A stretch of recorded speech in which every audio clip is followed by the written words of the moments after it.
Então, pessoal, agora já boa tarde, tecnicamente boa tarde, né, a todas e todos, né? Gostaria de saudar aqui, receber entre nós mais uma vez, o professor Flávio já participou de outras atividades nossas aqui do PPGD, né, mais uma vez, com muito gosto, né, também carinho pessoal, né, querido colega e amigo, professor Dr. Flávio Pansieri, né, que vai discorrer sobre o tema controle discursivo e tolerância, né? O tema por si só já dispensa maior comentário quanto à sua atualidade e relevância, né? Eu vou fazer uma leitura do mini currículo, né, que nos foi enviado pelo nosso visitante, né? O professor Flávio Pansieri é professor adjunto de Direito Constitucional da PUC do Paraná, né, prestigiosa também PUC do Paraná, co-irmã, né, pós-doutor em Direito pela Universidade de São Paulo, doutor pela Universidade Federal de Santa Catarina, mestre pela Universidade de São Paulo, especialista também em Direito Público, Instituto Brasileiro de Estudos Jurídicos, se graduou bacharel em Direito pela PUC do Paraná, né? É o presidente do Conselho Fundador da Academia Brasileira de Direito Constitucional, que é, eu diria, a mais tradicional, né, e mais importante, né, com maior projeção internacional também, né, entidade do gênero, né, que nós temos no Brasil, eu diria, inclusive, na América Latina, com segurança, né? Eu tenho a honra de ser membro catedrático, né, da ABD Const, e ter acompanhado, digamos assim, o crescimento de todo esse trabalho magnífico, né, desde praticamente o seu berçário, né, já há mais de 20 anos atrás. Então, para mim é uma honra também eu poder participar, de algum modo também sempre acompanhar esse trabalho, né? É conselheiro estadual federal eleito à Ordem dos Advogados do Brasil, gestão 2007-22, foi diretor da Escola Judiciária Eleitoral do TSE, 2018 a 20, né? É advogado militante em direito público, direito eleitoral, né? Tem uma empresa de advocacia, Pansieri Advogados, coordena o curso de especialização em Direito Constitucional da BD Const, membro do Conselho de Economia e Finanças, da Associação Comercial do Paraná, foi no período 2014-2016, membro do Instituto Ibero-Americano de Direito Constitucional, membro da Associação Argentina de Justiça Constitucional, e autor de uma série de obras publicadas no Brasil e no exterior, né? Aqui, para não nos alongarmos tanto, que são várias, né? Eu vou me permitir referir só algumas, né? Mas, né, que são obras já de grande importância: A Eficácia e Implantação de Direitos Sociais, né? Utilizando aqui como exemplo o direito à moradia, né, Flávio, se não me falta a memória, né? Marcos Regulatórios da Indústria Brasileira de Petróleo e Gás Natural, expertise norueguesa, né? Tem uma obra alentada, né, em vários volumes sobre a liberdade no pensamento ocidental, né? Controle de constitucionalidade e modulação de efeitos, mutação constitucional, né? Esses livros também foram, em grande parte, já publicados também no exterior, né? Tem falar de artigos científicos, capítulos de livros, né, coletâneas e outras participações acadêmicas como palestrante no Brasil e no exterior, né? Portanto, Flávio, uma honra poder contar contigo mais uma vez, né? Tu terias, então, um tempo de apresentação, já que é um pouco mais tarde, eu sugeriria de 40 minutos, se é possível. Tá ótimo, eu posso até reduzir para 30 para a gente poder ter um diálogo. A gente teria depois também os 10 minutos de diálogo, mas fica entre 30 e 40, se o ideal para a gente ter pelo menos algum momento de interlocução, né? Se quiser falar 50, também tudo bem, mas aí teríamos que encerrar sem debates. Então, fica à vontade, né? Dentro desse marco, né? E estamos todos, então, curiosos e atentos para te ouvir. Já vou mutar aqui o microfone, né, que eu peço a todos também que o façam, né, para deixar sem interrupções, né, a fala do professor Flávio. Então, Flávio, estás com a... Bom, eu caríssimo professor Enio Salles, um amigo, um referencial para todos nós do direito constitucional brasileiro. Queria cumprimentar também todos os participantes do grupo de pesquisa, né, as senhoras e senhores aí que nos brindam nesse almoço de terça-feira, substituindo o almoço, quiçá por um pouco de tolerância. Esse tema, indo ao ponto diretamente, o tema tolerância é um tema que eu já venho gestando há alguns anos já, um trabalho sobre isso, agora já em fase final, já em conversa com algumas editoras para publicar, que vai sair um título novo nosso sobre a fórmula da tolerância. A ideia de discutir tolerância era tentar, primeiro, encontrar um germe fundamental da intolerância para, a partir da ideia do que significa ser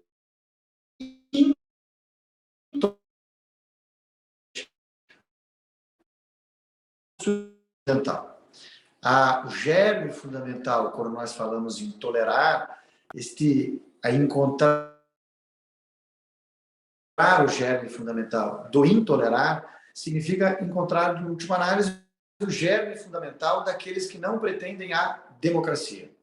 A tolerância, ela é elemento essencial do Estado democrático. Não é possível imaginarmos que viveríamos em um país sem tolerância, né? Esta é a ideia fundamental. E aí algumas perguntas de pronto surgem, né? Primeiro, você se considera um tolerante, né? Inclusive com aquele que pensa de forma diversa, porque tem gente que acredita que a tolerância passa por aceitar aqueles que pensam de forma parecida com a sua, mas discordam de alguns elementos. Você está disposto a aceitar o argumento do outro como mais adequado que o seu? Ou seja, essas duas perguntas, que parecem de alguma forma perguntas singelas, elas são efetivamente o centro de todo esse debate que eu gostaria de trazer aos senhores. Esse título, então, que eu queria trazer aqui a vocês, que é parte da minha pesquisa, a fórmula da intolerância, ela acredita efetivamente que a construção de um caminho de tolerância, de harmonia na diferença, uma atitude de compreensão do outro como igual, é sim uma condição essencial para a democracia, pois a democracia não é o conviver no consenso, mas sim o conviver no dissenso, compreendendo o outro como igual, capaz de ter a sua própria verdade. E a partir disso, surge algo que nos parece muito importante, que pode parecer para alguns logo de plano, que ser tolerante significaria o mesmo que ser apático, ser condescendente. E a tolerância, ela não é sinônimo de apatia ou condescendência. Ela é apenas sinônimo de reconhecimento de possibilidade discursiva diversa da sua. Tolerar também é uma condição de se portar numa condição de enfrentamento argumentativo sólido, coerente, respeitoso, que não nos permita, em alguns casos, nos tornarmos intolerantes por acreditarmos, de alguma maneira, que a nossa verdade possa ser superior à outra. Por mais que eu não discorde de quando um amigo do Rio Grande do Sul diz, volta e meia, que Chico, não há dúvidas que Chico Buarque é melhor do que MC Kevinho. Obviamente que há a possibilidade de encontrarmos discursos melhores, mais sólidos, mais adequados constitucionalmente. Mas isso não me permite, em momento algum, por mais que eu já de ponto possa compreender este argumento, não me permite, em momento algum, ignorar, tornar sem relevância ou sequer não pretender ouvir o argumento alheio. Essa ideia da intolerância, ela não é nova. Nós transcorremos um longo período, um longo percurso para chegarmos, talvez, quiçá, primeiro a um conceito de intolerância. E esta ideia, ela parte, efetivamente, já no conceito inicial, a partir de um debate apresentado por Sócrates, já, que, por sua vez, pretendia construir um discurso que se tornava perigoso porque discordava de valores de uma sociedade. E aqui nós temos um grande risco. Quando nós somos o argumento majoritário de um Estado, todo e qualquer argumento que seja contrário àquele movimento que nós acreditamos como mais adequado, nós podemos pretender rechaçá-lo não apenas com argumentos, como é a ideia desse processo que nós pretendemos construir aqui hoje, mas pretendemos rechaçá-los com atitudes que possam parecer intolerantes, por exemplo, agindo fora da lei. Esta argumentação, ela é uma argumentação que se encaixa exatamente numa moldura que vive o mundo hoje. O mundo vive entre intolerantes. O Brasil vive entre intolerantes. Intolerantes que pregam o fim da democracia e, quiçá, intolerantes de outro lado, que na defesa da democracia também não percebem estar, em alguns momentos, agindo exatamente pelos mesmos caminhos que pretendem caminhar aqueles que o grupo majoritário democrático hoje em nosso país, sem perceber, também flerta em caminhar, que é o agir contra esses fora dos limites da lei. Essa discussão que aparece lá no texto, né, Apologia a Sócrates, né, onde ele afirma, né, expressamente, né, eu vos respeito e vos amo, mas obedecerei aos deuses em vez de obedecer a vós. E enquanto eu respirar e estiver na posse de minhas faculdades, não deixarei de filosofar e de vos exortar ou de instruir cada um, quem quer que seja, que vier à minha presença. Essa afirmação de Sócrates, acreditando num processo dialético indispensável para a construção de um argumento sólido, é, de algum modo, a essência da ideia de tolerância. E Sócrates é condenado ao exílio ou à cicuta exatamente porque seus argumentos, por sua vez, atacavam as estruturas postas em um Estado. E ele, com isto, sequer tolerado foi. E a intolerância aqui, é importante dizer, que foi com a aplicação da lei contra este. É verdade. Uma lei injusta aos nossos olhos, que está hoje. Mas até uma lei que tinha um consenso daquele grupo majoritário. O que, por sua vez, pode nos levar a ideia que até mesmo a aplicação da lei, de certo modo, pode ser um agir intolerante com aqueles com que nós não concordamos com os seus argumentos. Aqui, fazendo um salto, porque nós não temos aí tanto tempo, fazendo um salto importante, né, lá no texto importantíssimo da Hannah Arendt, né, para ela, a tradição do pensamento político ocidental é marcada também pela morte de Sócrates, e o consequente desencanto de Platão com a vida na polis, né?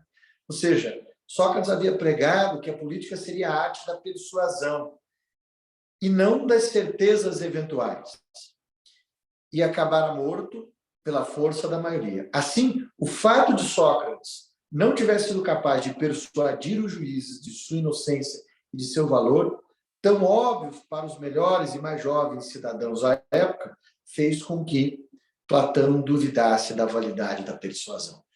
Eu volta e meia, professor Ingo, encontro um Platão pelo meu caminho.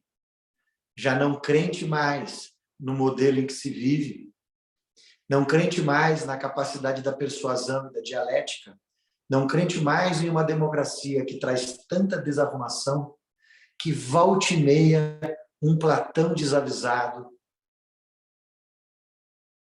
opta pela arrumação, que de algum modo traz o oposto da própria essência da democracia.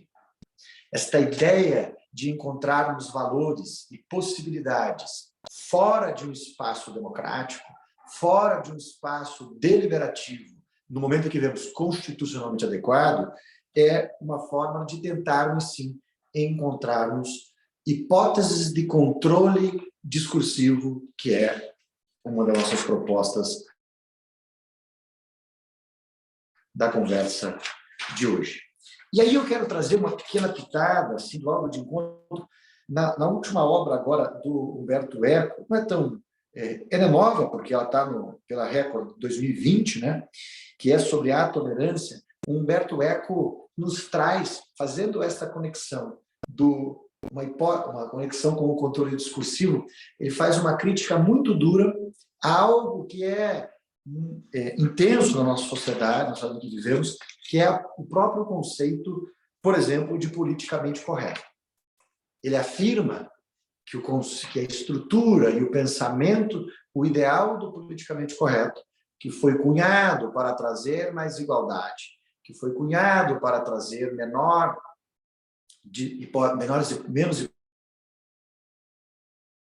hipóteses de discriminação, serviu e serve nesse momento de instrumento de totalitarismo argumentativo, de controle radical do discurso em toda a sociedade e, quiçá, de um exacerbamento de manifestações midiáticas, e aí não estamos na mídia tradicional, mas na mídia que afeta toda a nossa vida, que são as redes sociais, de uma forma tal que ele mesmo acredita que foi um erro um dia termos defendido a possibilidade de construirmos um único discurso como um discurso válido e politicamente correto. E aqui trago uma contribuição minha. Vamos imaginar lá que tínhamos um modelo de Estado gerenciado por um determinado partido A, que pretendia um modelo de politicamente correto. Vamos imaginar que em Macondo, ao contrário daquele grupo de centro-esquerda progressista, na ilha de Macondo, assumisse a presidência da República um grupo conservador, de direita, para não tratarmos da nossa cozinha, para ficarmos com menos suscetibilidades, não é mesmo? Mas lá em Macondo assume um curso, um grupo de extrema-direita conservador. Poderia este novo grupo de extrema-direita conservador editar uma nova cartilha do politicamente correto? E aqui nós passamos por um primeiro espaço de debate, que me parece uma reflexão muito importante, que é possível o Estado afirmar qual é o discurso válido? Veja, quando nós criamos o elemento, quando nós construímos o sentido do politicamente correto no pensamento ocidental, se retornarmos histórica e filosoficamente, esta construção não tinha em nada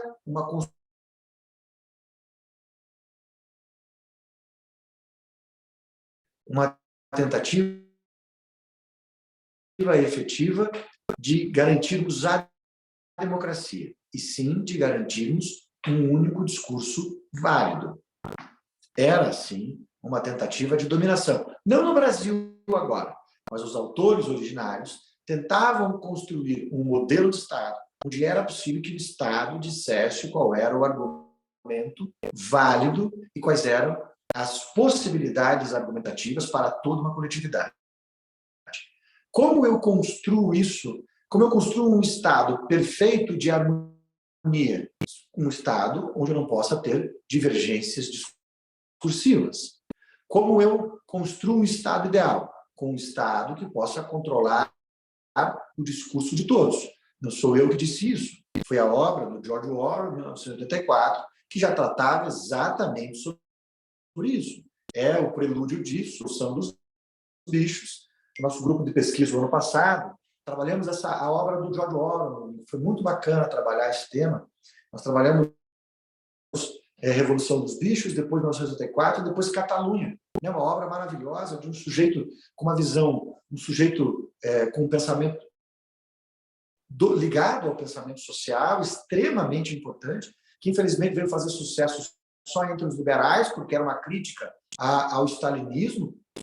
Não foi reconhecido à época pelo pensamento social, porque fez a crítica, né, aberta ao stalinismo, enquanto diversos dos autores ligados ao pensamento social se calaram face aos horrores da ditadura de esquerda, e ele, por sua vez, denunciou estes modelos de controle discursivo, que valem tanto para os modelos ditatoriais de esquerda quanto de direita. E aqui é importante nos posicionarmos ideologicamente, né? Me parece que talvez todos nós aqui nos encontramos ideologicamente alinhados à ideologia vencedora do século XXI, que é o constitucionalismo democrático, né? Conversamos e dialogamos com aqueles que são mais intervencionistas ou menos intervencionistas, mas a democracia é algo que não abrimos mão. E a partir desta ideia, e para que possamos ter um lado, que é o da democracia, entendermos que o ônus da democracia é convivermos com o diferente, com os discursos diferentes dos nossos, quiçá até mesmo com discursos, em alguns momentos, que não defendam o espaço democrático, e aqui, convivermos não significa aceitarmos, não significa aceitarmos a cooptação, não significa sermos apáticos, significa enfrentarmos esses argumentos e aplicarmos contra esses o que a legislação determina que nós o façamos. Nada mais do que o que a legislação permite. E aqui nós começamos a entrar, quiçá, em um espaço muito interessante. Por quê? Se nós já compreendemos que, de alguma forma, as limitações à ideia de tolerância surgem por os valores, como o do politicamente correto, que são valores anteriores, que entendemos supremos, e que, por sua vez, são mais importantes, este será um dos primeiros elementos da fórmula da intolerância. O culto à supremacia de um valor supremo, de um valor. O segundo, isso é típico, infelizmente, de grande parte de nós da academia. A crença na legitimidade ou titularidade exclusiva de um grupo ou de pessoas na interpretação de fatos e momentos históricos. Para trazer mais um desconforto argumentativo, obviamente, querendo ouvi-los sobre isso, é um pouco do que eu tenho ouvido há poucos dias, quando me propus a tratar de um tema em determinado congresso, e fui censurado na medida em que eu não tinha o lugar de fala adequado para tratar daquela temática. Terceiro ponto, que me parece absolutamente relevante, é a compreensão do outro como um ser inferior e capaz de alcançar a verdade por si. Esta tríade, que me parece aplicável a qualquer momento histórico, em qualquer caso, para quaisquer oportunidades, determinarão se somos ou não intolerantes. A intolerância surge desses três elementos. Quais são eles? De volta para que possamos aqui fixar e desenvolver os conteúdos para chegarmos à fórmula da tolerância. Primeiro, culto na supremacia de um valor. Recordem os senhores que todas as rupturas democráticas do planeta, todas elas, cultuavam valores como valores supremos e superiores, até mesmo o que nos une, que é a ideia de democracia. Segundo, a crença numa legitimidade ou na titularidade exclusiva de pessoa ou de grupo para interpretar determinados momentos históricos. E terceiro, a compreensão do outro como um ser inferior que precisa ser tutelado, porque este é incapaz de alcançar a verdade por si. Se nós buscarmos em todos os momentos históricos que já vivemos no Ocidente, que somos capazes de pesquisar, vamos perceber que em todas as rupturas, de todos os modelos, sejam de ditaduras ou rupturas democráticas, à direita ou à esquerda, todas as rupturas partiram desses valores. E aqui nos parece que, quiçá, como um prelúdio ao exercitar a democracia brasileira, vivemos, não no Brasil, mas em Macondo, os mesmos debates. Os mesmos debates. Com grupos, quiçá, conservadores, que a partir desses mesmos significantes aqui trazidos, pretendem, de alguma forma, um novo modelo de Estado, e, de algum modo, também, aqui é importante fazer a crítica, alguns grupos progressistas que, arvorando-se de verdades supremas, arvorando-se de titularidades exclusivas e de uma superioridade cognitiva, pretendem tutelar o rebanho que não é capaz de, por si, defender-se desses avanços que eles consideram avanços não adequados para o Estado. Em última análise, o primado de um valor supremo, a exclusividade interpretativa e uma pretensão cognitiva superior são os elementos que fecham assim, a fórmula da intolerância, não no Brasil, mas no mundo todo. Essa, sem nenhuma pretensão aqui de uma superioridade também interpretativa ou cognitiva, isso foi foi parte do exercício que fizemos da pesquisa sobre tolerância para tentar encontrar uma ideia autoral sobre o conceito da intolerância. Com o resultado da aplicação desta fórmula, verifica-se então que a restrição da liberdade de pensamento e da pluralidade tem por consequência a própria impossibilidade, ou mesmo destruição da própria ideia de democracia. Note-se que não há predominância, mas sim uma concorrência entre esses elementos da fórmula da intolerância. Pois a prevalência de um compete efetivamente ao fortalecimento do outro. A prevalência de um primado de um valor compete sugerindo efetivamente o fortalecimento de uma pretensão cognitiva por si só, que por sua vez também sugere uma ideia de uma titularidade na interpretação deste conteúdo, que por sua vez, a partir da titularidade, legitima mais ainda a ideia de um primado de um valor superior, fechando essa tríade substancial da intolerância. Esse valor superior em uma sociedade atua como, então, um centro gravitacional, onde todas as instituições orbitarão ao seu entorno, e assim a sociedade passa a ser cindida, né, entre sacerdotes, os que sabem, localizados acima dos demais, a partir dessa ideia de superioridade interpretativa, e todos os demais, que, por sua vez, não sabem, cujos atos precisam de uma baliza de aprovação para serem qualificados como interlocutores, exatamente por não saberem o que disse.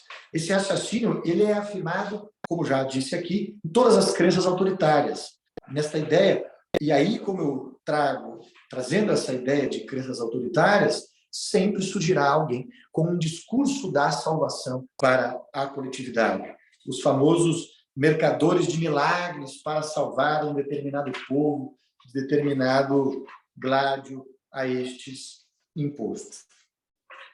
Muito bem. Quanto tempo temos, professor Ingo? Fomos quanto tempo até agora? Não, tem tranquilo. Fica à vontade. São 15 para 1, 5, 10, 15 minutos. Maravilha. Então, é esse o tempo que eu preciso. Mais 10 ou 15 minutos. Já fechamos essa parte, daí temos um diálogo de 10 minutos. Muito bem. Esta ideia, então, que, por sua vez, ela nos traz como motriz essencial, que é desvelarmos o sentido da intolerância para compreendermos a tolerância, ela traz uma série de elementos constritores, em regra, da própria ideia de liberdade. E quando nós vamos buscar em alguns elementos que trazem o sentido da ideia de tolerância ao pensamento ocidental, não há como não utilizarmos lá da Conferência Geral da Unesco, né, lá na sua reunião 28, na Declaração de Princípios sobre a Tolerância, já no seu artigo 1º, item 1, que expressa: a tolerância é o respeito, a aceitação, o apreço da riqueza e da diversidade de culturas do nosso mundo, nossos modos de expressão e de nossas maneiras de exprimir nossa qualidade de seres humanos. Os seus vetores de fomento são o conhecimento, a abertura de espírito, a comunicação, a liberdade de pensamento, de consciência e de crença. Em última análise, a tolerância é a harmonia na diferença. Esse é um primeiro conceito fundamental. E quando eu afirmo que a tolerância é uma harmonia, é um conceito de harmonia na diferença, nós precisaremos compreender que não apenas aqueles, talvez, reacionários que pretendam impedir o avanço da sociedade, mas como também os ultraprogressistas podem, de algum modo, mesmo defendendo valores que acreditam como valores ideais do Estado, estar sendo intolerantes. Este é um grande desafio da atualidade. Compreendermos que a tolerância não implica apenas naqueles discursos que estão, evidentemente, atentando contra a democracia. Ser intolerante também é ser incapaz de compreender que existem outros discursos válidos também para a sociedade. E aqui, se nós sairmos do discurso entre os nossos radicais de ultradireita, de ultraesquerda em nosso país, que pretendem o fim da democracia, nós passamos a um debate entre progressistas e conservadores, que não estão discutindo o fim da democracia, mas que, por sua vez, por diversas vezes, se utilizam de instrumentos intolerantes para com o outro. Eu queria citar como um exemplo, não de aplicação normativa de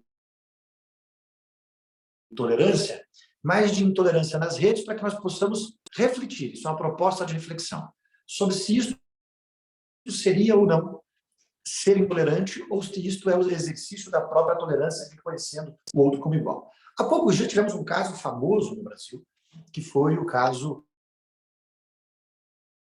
de um podcast famoso, os primeiros do Brasil, onde um dos seus interlocutores, chamado Monark, se não me falha a memória, teria feito uma afirmação, e eu fui assistir o vídeo para entender isso. Eu, no começo, me afastei desse debate, mas depois fui dedicar ouvir o vídeo na sua integralidade, onde um dos interlocutores disse que, como no país, foi isso que ele disse, como no país existia um partido que não defendia a democracia, em razão do seu espírito histórico, de toda a história que já viveu, que é o Partido Comunista do Brasil. E eu não preciso falar de história para nenhum dos senhores, por mais que vocês não concordem, vocês devem se recordar a história deste elemento do comunismo. Como existia esse partido de ultra-esquerda, ele entendia que é válido existir também um partido de ultra-direita, que é, segundo ele, que não haveria problemas para ele que existisse um partido, por exemplo, fascista ou um partido nazista em nosso país. Bom, eu discordo de plano, eu entendo que nenhum partido que defenda a ruptura democrática possa existir em nosso ordenamento jurídico por um motivo simples. O texto constitucional e a legislação eleitoral impede quaisquer formas de instituição de partidos políticos que pretendam algo diverso da democracia. Portanto, são associações para fins ilícitos em nosso país. Estaríamos resolvido aí toda a discussão. Mas o que ele trazia não era um argumento, efetivamente, de defesa de um partido radical, mas sim da possibilidade da existência de um antagonismo. O que acontece, ato contínuo, com este sujeito? Há uma grande reação de toda a comunicação, mas em especial das mídias sociais. Me parece que ele foi infeliz na fala, infeliz não por ter dito, porque eu jamais direi que o argumento de qualquer pessoa possa ser infeliz por ter dito, mas foi infeliz porque não foi capaz de demonstrar o que ele efetivamente propunha no debate, que era uma reflexão sobre a continuidade e existência de partidos radicais que já existem em nosso país. Com isto, ele começa a ser bloqueado e ele dá um passo, nos parece aqui, que é de sair do programa para preservar o programa, mas, em especial, ele o faz quando, não apenas as redes sociais, eles perdem 30% do público, mas quando o canal deles, que era por onde eles eram financiados, passa a ser proibido de monetizar pela própria organização privada que fazia a monetização do canal. Então, além deles perderem os patrocínios privados, eles também foram proibidos de monetizar os canais que eles tinham. Nesta hora, surge um elemento muito importante dentro da ideia de controle discursivo, que é quais as hipóteses que nós entendemos como democráticas para promover o controle discursivo em nosso país. Bom, não há dúvida que o Poder Judiciário, quando houver um exacerbamento do discurso por parte de qualquer indivíduo, poderá intervir a posteriori para sancionar, sejam nas diversas hipóteses que o ordenamento permite, seja com medidas pecuniárias, ou então com medidas restritivas de direitos, até que com medidas restritivas de liberdade. Mas Isso que me parece consenso é menos importante do que tem acontecido diariamente. Então, aqui, vou me dar como exemplo. Há poucos dias, professorinho, fiz uma postagem sobre aquele congresso arroz organizado pelo Jorge Salomão em Natal, que ocorrerá dentro de 2 semanas. Fiz uma postagem e, nessa postagem, o que eu tratarei lá, o tema de lá, é o mesmo deste nosso encontro de hoje. É sobre tolerância. Escrevo na postagem: você é tolerante? E entre parênteses, antes do tolerante, eu boto o in, entre parênteses. Posto na rede social e aperto o botãozinho impulsionar. Boto lá R$20 por dia para aguardar o impulsionamento, para que ajudando na divulgação do congresso do colega Jorge Salomão. Por incrível que pareça, a rede social, então, me mandou uma mensagem: impulsionamento não aprovado. Vou eu, então, buscar as razões da não aprovação do impulsionamento. Pasmem, meus senhores, que a razão da não autorização do impulsionamento era que a minha postagem, que falava sobre democracia e intolerância, pretendia interferir no processo democrático brasileiro. E isso estava na política da plataforma e da rede social. Bom, este, para mim, é um belo, pequeno exemplo do que significa controle discursivo por redes. Isso é feito por algoritmos, não há recurso, ou melhor, há um recurso que é botão recurso. Eu já o apertei faz 10 dias. Não tive resposta e não tive impulsionamento. A pergunta é: organizações privadas com interesses econômicos pré-determinados podem, por si só, definir política a esta resposta, a essa pergunta? A resposta, prima facie, venha: sim, é possível que a plataforma tenha uma política de postagens. A segunda pergunta, que me parece relevante, é: quando esta plataforma se transforma no principal veículo, quiçá, de comunicação entre as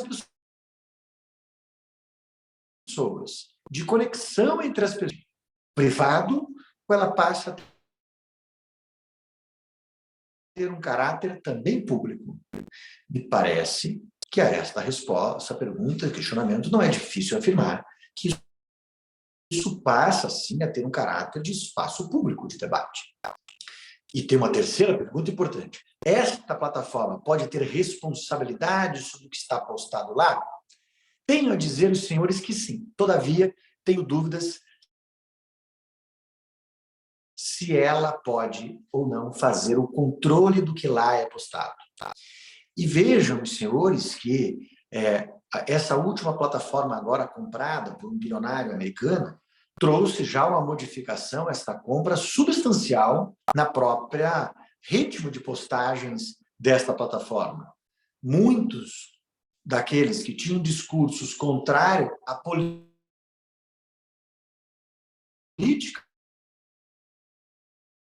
oficial da plataforma, que não conseguiam engajamento, eram banidos os impulsionamentos, tiveram tudo liberado com este novo dono da plataforma.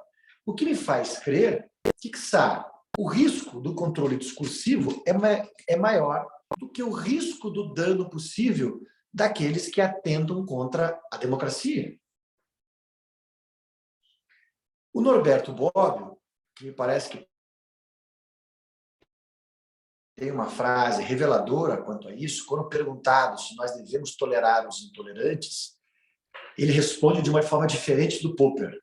Porque o Popper nunca falou sobre isso de verdade. É importante dizer que a nota que estão utilizando do Popper para dizer que nós devemos ser intolerantes com os intolerantes é uma nota de rodapé do Popper que não diz efetivamente o que significa tolerância para ele.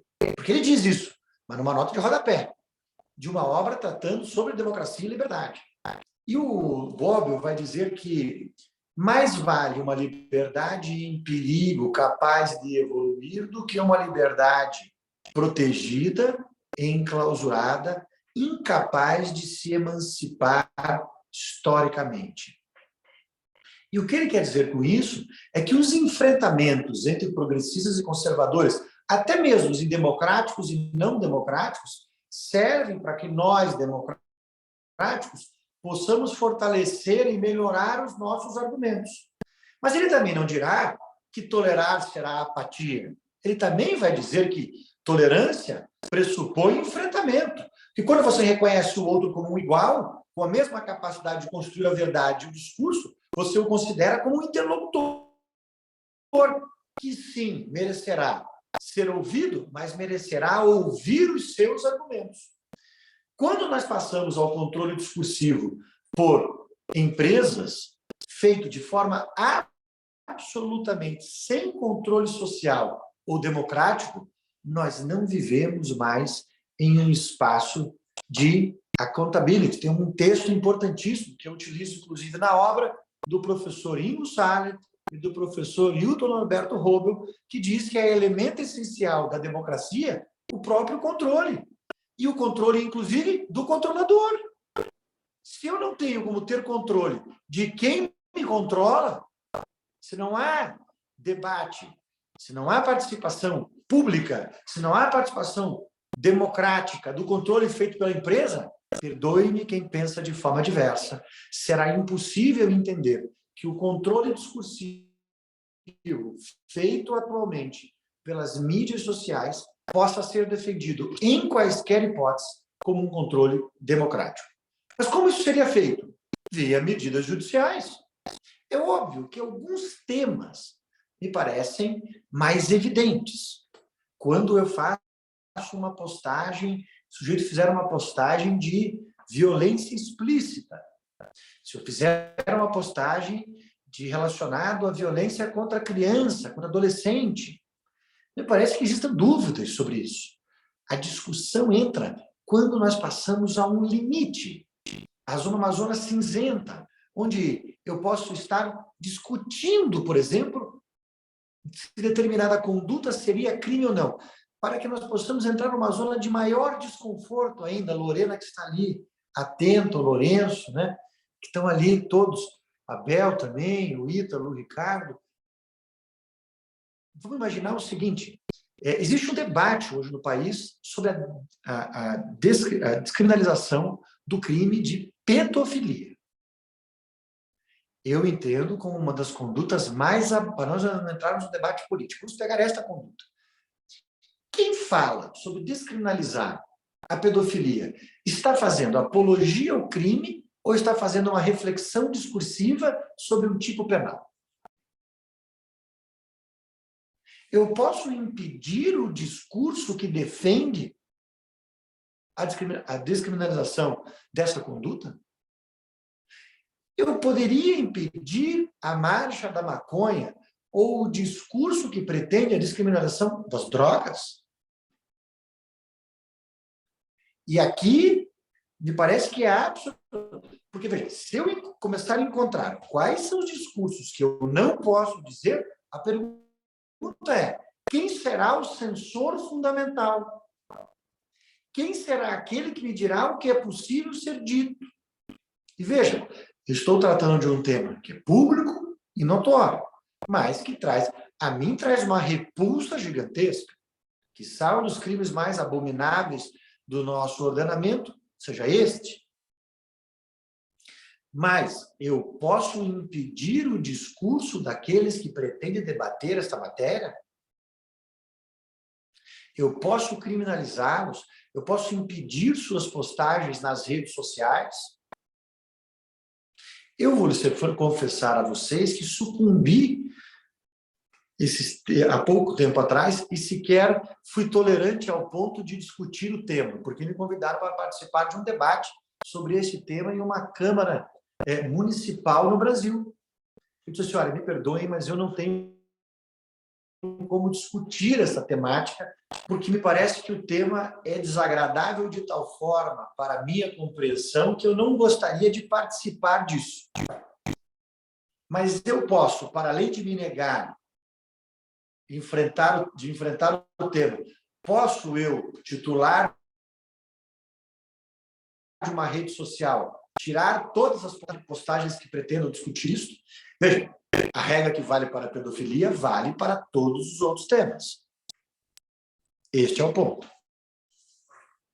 Eu não estou aqui tratando de pessoas que vão às redes sociais pretendendo a morte de autoridades públicas, do fechamento de instituições pela força, queimando imagens dessas pessoas em praça pública. Esses, a lei já os resolve o problema. Mas me parece aqui também que há um limite que, em determinado momento, eu posso ter um discurso político. Por exemplo, eu não posso ter um modelo democrático que não este, com separação de três poderes que nós temos, com um parlamento com Senado e Câmara. Parece que esses elementos todos que nós estamos vivendo na Ilha de Macondo, quiçá esta que vivemos hoje, dos 100 anos de solidão, do Gabriel Garcia Marques, onde as coisas eram tão novas que sequer o nome das coisas sabíamos qual era. E hoje as coisas são, cara, professor Ingo, novas porque não entendemos ainda efetivamente a extensão das hipóteses desse mundo novo que passamos a viver. Um mundo controlado absolutamente por algoritmos. A censura feita à minha postagem, que pretendia exatamente a democracia há poucos dias, é uma censura feita por algoritmos. Não existe uma pessoa analisando a postagem. Se tivesse, obviamente, perceberia que eu pretendia o contrário da censura que me fizeram. Eu pretendia trazer a reflexão sobre a democracia, que é o que nós estamos fazendo aqui hoje. E sobre estes elementos, se temos um conceito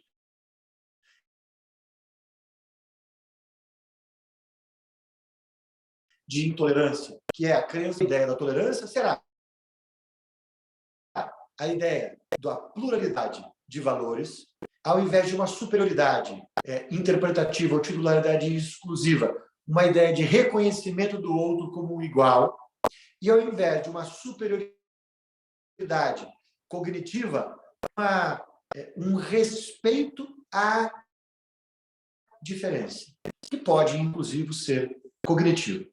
Com esses três elementos, eu pretendia tanto apresentar as hipóteses da intolerância, da tolerância e oferecer ao grupo algumas incertezas e alguns dilemas que nós vivemos hoje na atualidade sobre a ideia de controle discursivo, obviamente pretendendo fazer com que os senhores estejam um pouco desconfortáveis, logicamente, com tudo que ouviram, porque a academia se constrói do desconforto, de um estado de ausência de certezas que nos façam, na pior das hipóteses, não concordar, mas melhorar os nossos argumentos. Afinal, isto é símbolo fundamental da própria ideia de tolerância. Professor Ingo, era o que eu queria expor aos nossos colegas do grupo de pesquisa. Professor Flávio, obrigadíssimo. Não, como o senhor é um grande especialista no assunto, isso ficou claro agora também mais uma vez nessa exposição. E também, obviamente, trouxe um tema de imensa atualidade e acabaste conduzindo, inclusive, a fala para um dos aspectos que eu queria pontuar até dentro de uma provocação, uma pergunta, que é justamente esse controle, essa moderação de conteúdo, né? Muitas vezes sem moderação, né? No outro sentido, né? Por algoritmos que acabam sendo também às vezes mais intolerantes que os seus próprios criadores, né? Ou seja, e que aí também entra um problema do machine learning, o quanto isso também evidentemente começa a afetar, inclusive esses processos, que é um grande tema hoje também, né? A moderação de conteúdo na internet. Nós temos um caso mais antigo, clássico também, né? Nesse sentido quando se proibia então fotos de nudez, né? De crianças, adolescentes. E aquela famosa foto, né, daquela menina que sai de um bombardeio de napalm queimada, né, chorando, né, foi uma das fotos mais impactantes, que mais gerou repulsa à Guerra do Vietnã, que teve o maior efeito publicitário negativo sobre a guerra, foi censurada por algoritmos também, né, porque houve uma proibição geral de nudez, né, assim como outras coisas, né? Mas esse exemplo atual, no caso pessoal, inclusive, realmente, né, ele é muito marcante. Eu vou fazer uma pergunta tão específica, e sim também à vontade, se queres ou não queres responder, mas eu vou fazer ela descontextualizada novamente também da questão política ideológica, porque para mim ela também serve, seja de onde for que venha o discurso. Tá? Poderia valer tanto para um adepto, membro de um partido, né, de direita, quanto para um membro de partido de esquerda, de centro, né, ou moderado, né, seja que for, né, ela deveria aplicar no meu sentido a qualquer um, né, nessas circunstâncias. A gente quer também que seja lembrado, como disseste, né, a gente tem que ter cuidado de não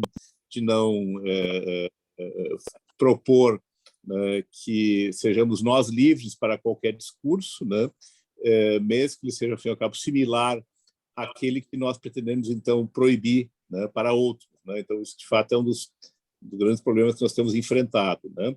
O cala-boca vale para os outros. Né? Diz, né? Que é a questão, já que também tu és um expert, não só de direito constitucional, mas também de direito eleitoral e parlamentar, se de fato se pode realmente limitar, né, o espaço da imunidade parlamentar material, né, em face de discursos diretamente, digamos assim, realmente ostensivamente, né, voltados à apologia da ditadura, seja de que origem ela for, né, e, evidentemente, como se tivesse destrutivo de instituições democráticas. Né, mas aí já fazendo esse vínculo, obviamente, mais específico com a questão da imunidade parlamentar material, né, porque, obviamente, aqui nós estamos já num nível diferente, né, com suas peculiaridades, evidentemente, para ser enfrentado. Né. Essa seria a minha pergunta específica. Se puderes, evidentemente, quiseres, né, responder.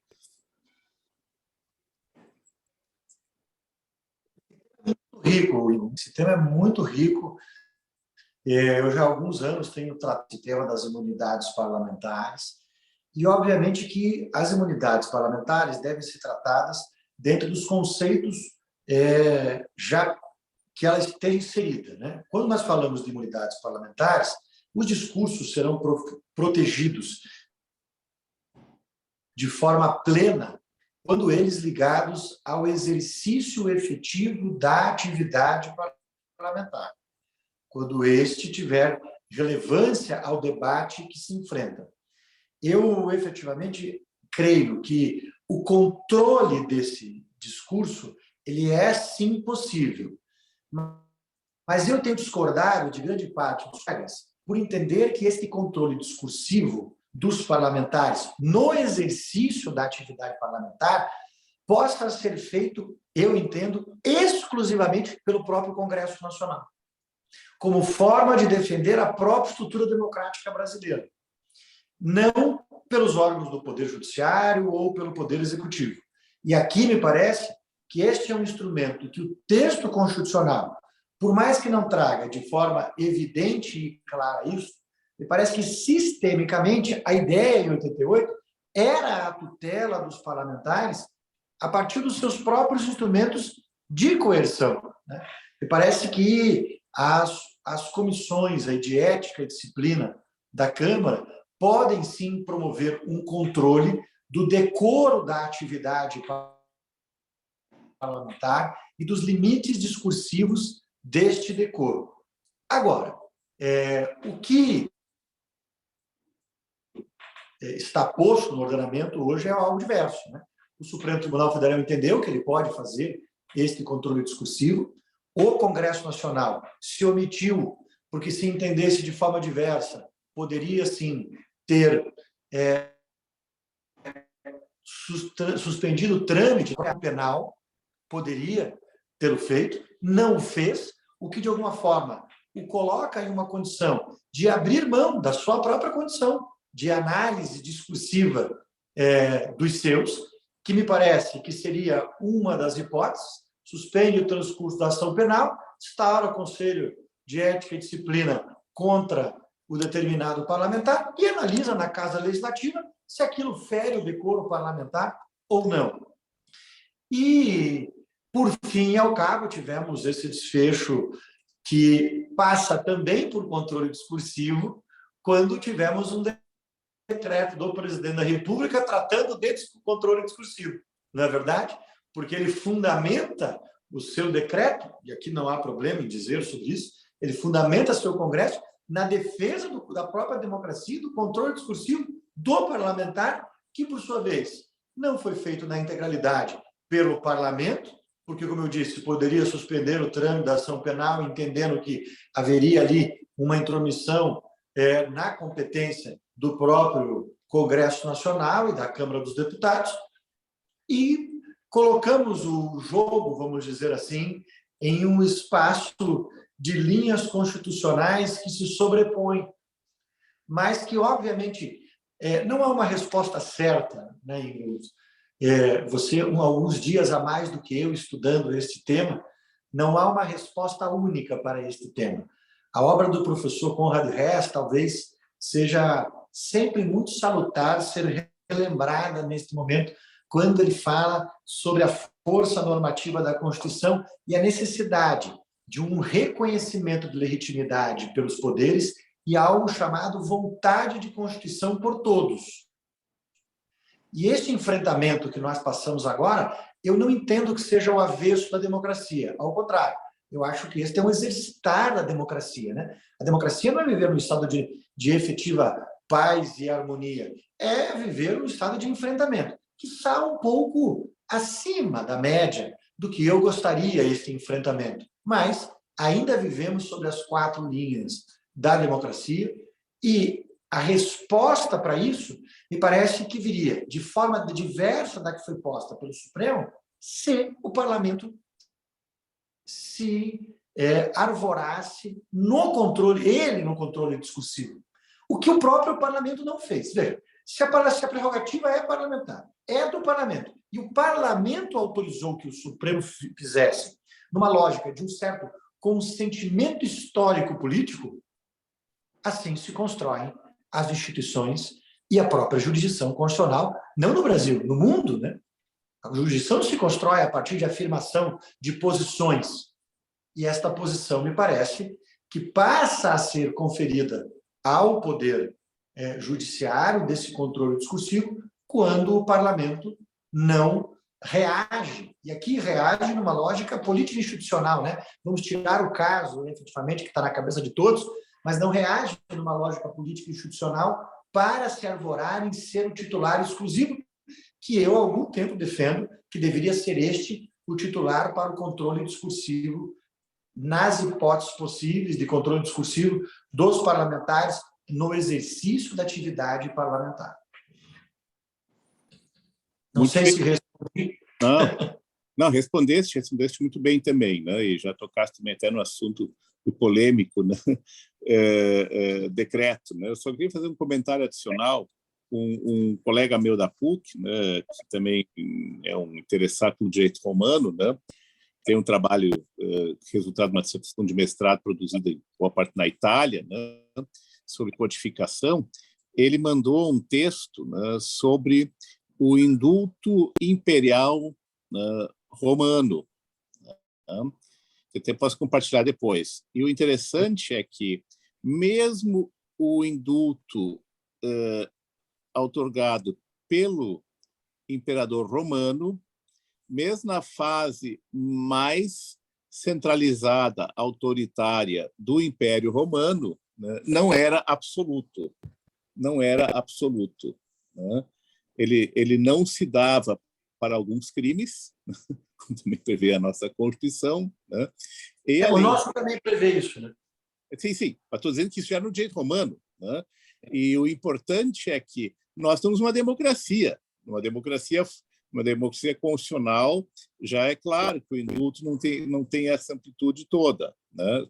Mas eu estou falando em relação a algumas vozes que dizem que ele tem discricionariedade absoluta, né? Que nem o imperador romano, né, se valia dessa discricionariedade absoluta. Nem o imperador romano, na fase auge, né, digamos assim, mais acentuada de autoritarismo, centralismo do Império romano, né? Não só para alguns crimes, mas também quando esse indulto, mesmo se fosse sobre outros crimes, pudesse causar indignação, ofensa geral, né? As instituições e Esse é um ponto muito interessante, né, Igor? Eu analisando esse nosso caso agora, ele não se enquadra nas hipóteses de limitações constitucionais ou da lei. É verdade claro, isso. Ele está dentro do espaço.